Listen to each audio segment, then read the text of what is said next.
And I think one of the hardest things in this job is going and telling an inmate that someone, especially mom, has passed away.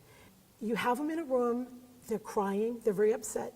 The most violent individual can be the most saddest individual. Be advised, the suspect is armed and considered extremely dangerous. And continue on to the prison, and then we'll advise just keep coming here, we'll advise as you get closer, if you're still needed. Okay, thanks. Everybody hold up, Steve, I'm with 125, we're in the active until front position.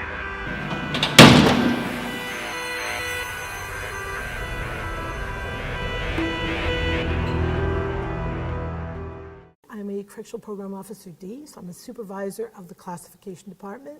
I started at the Reception Center at MCI Concord for many years. I've worked all different levels of security, and I've been at this facility for 3 years.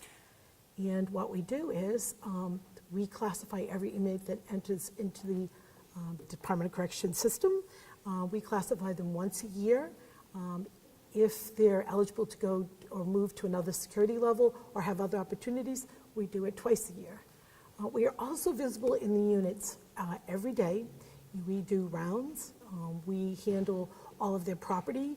We handle all of their property requests, all their phone requests, all their money requests. We're kind of like the concierge of corrections for the inmate. We're also, this is going to be a loaded question, so I'm going to give you a loaded answer. That's good. I'm cool with that. We are also, I consider us a mentor of life skills. So basically, a lot of these inmates are individuals that were not developed at a certain age.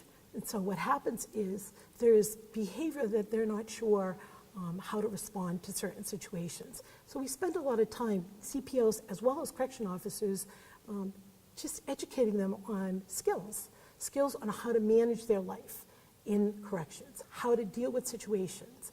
And some of that is before something happens, and sometimes it's after. It's giving them another choice, another opportunity to redo what they did wrong. Make a better choice, think about your choice before you do it. One of the other things that we do is here, we are the bearer of bad news. We're the bearer of good news.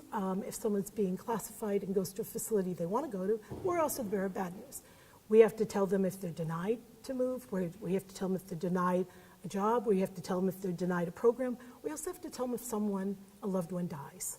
And I think one of the hardest things in this job is going and telling an inmate that someone, especially mom, has passed away, and that you can offer them an emergency escorted trip to be processed. Most likely it's going to be denied, and that's an opportunity for them to leave escorted for a 15-minute viewing out in the community. Most likely it's going to be denied. They have to be, in a male facility, they have to be a tough guy. You have them in a room, they're crying, they're very upset. The most violent individual can be the most saddest individual. And I think the hardest part is I worked at a female facility, I worked at a male facility. In a female facility, female inmates have a way of soothing each other after the news is given. In a male facility, I think it's very hard. There is no bonding between inmates. You do your time yourself. So that they'll leave the office having been given the news. We try to follow up with support, with mental health counseling, but you're on your own. And so news like that can impact how your behavior is. Same with your culture. How you respond to certain things has to do with what you've been brought up with. So it's very hard for correctional officers and CPOs to find out every day, to figure out each individual, why is that individual acting that way? And try to help that person to, respond in the right way for this environment. And also to prepare them for their release, because people don't understand. People in the community, my own family, not in corrections, none of my family. So to try to make them understand that there's a purpose other than just penalizing or incarcerating someone. There's a purpose here to actually, they call it rehabilitation, but it really isn't that. It's actually teaching them new life skills on how to manage when they get out and how to act proper in society. And a lot of those skills they've never learned. So, I mean, you're dealing with some of the worst offenders, is it fair to say? What would you say to people who would say, don't worry about their feelings, who cares, they got bad news? What would you say to those people? I say they're human beings, and I also say that inmates run the gamut from very wealthy people to very poor people, and it could be your family, and it has been. How would you like it if it was your child or your relative here right now? They're human beings. They have to be spoken to like human beings. They have to be taught that they are human beings. Some of them don't understand that. And we're not successful all the time, but if you continue to do that, eventually you build a good human being. And that human being is going to come back to your home or to your community or to your job. And so you want that person to be the best person they can be when they're released. And it's hard enough for all of us. We all have jobs. It's hard for us to survive out there. Imagine spending many years in an institution where they tell you what to do every minute, and then to walk out the door and say, now get a job, get an apartment, and live your life like everybody else. It's almost impossible. You seem like a very nurturing individual. Do you think that that's helped protect you in what can be a dangerous environment? I'm not nurturing when I have to be strong. I'm strong. When the officers have to be strong, they're strong. And the inmates know that even though they may act out and they may be improper and they may be violent, in the end they know that we were right and they were wrong. And oftentimes they'll come back and say, they're sorry after the fact. But there's mental health issues involved. There's maybe a phone call that came through, a letter, you don't know. So there's a way of being tough and speaking to someone to show that you have to show authority, and there are times when you can be soft and understanding without crossing the line. And that's what you have to do every day. And no one understands that all these little things impact your life. They impact your life personally, emotionally. That's why there's a lot of alcoholism, drugs, among the staff.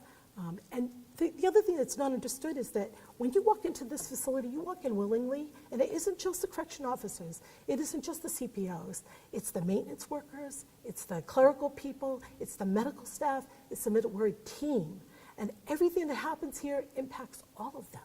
And no one seems to understand that. So when you're out there and someone says, well, you're not a CO, so what does that matter? Well, if you're a nurse or you're a doctor or you're just a counselor, you're still impacted by all of this. There's so much divisiveness in society right now that, I've seen the arguments on both sides against you guys of you're too loving and caring and understanding towards the worst of the worst, or you're not loving and caring enough. How do you reconcile that? How do you balance that to do the best that you can do every day? I think the frustration is resources. It's not about loving and caring. It's about providing them resources to develop a human being that will release and be a good person. And resources involved having them have work in here, having them learn a vocation. Resources involve giving them the best mental health that they can have.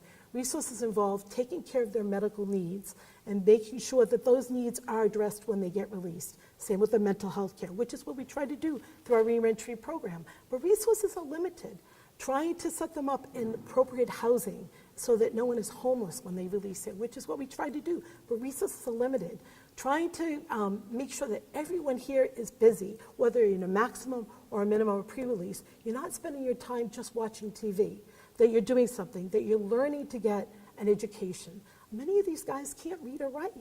They're third grade level. They need to get a GED and HiSET. They need to be educated. They need to learn computers. To get a job today, you have to go to a kiosk or you have to go online to apply.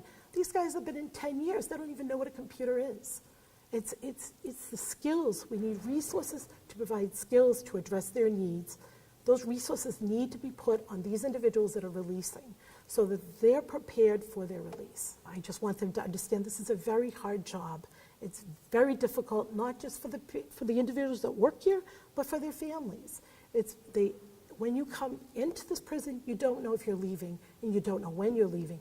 It's very frustrating. We had a riot here not long ago. I was here. My family didn't know what time I was coming home. I was in the unit, and I couldn't come out of the unit until I was, rescued by some officers who finally were able to escort us out. You don't know. These guys here don't know when they're going home. They don't know if they're going home. You have to understand this is a very, very difficult job, but it's also a very rewarding job. That we feel good when we're out in the community and we see the individual and the individual says, meet my family, I have a job, I'm off the heroin, I'm succeeding in life. And there are some that do that.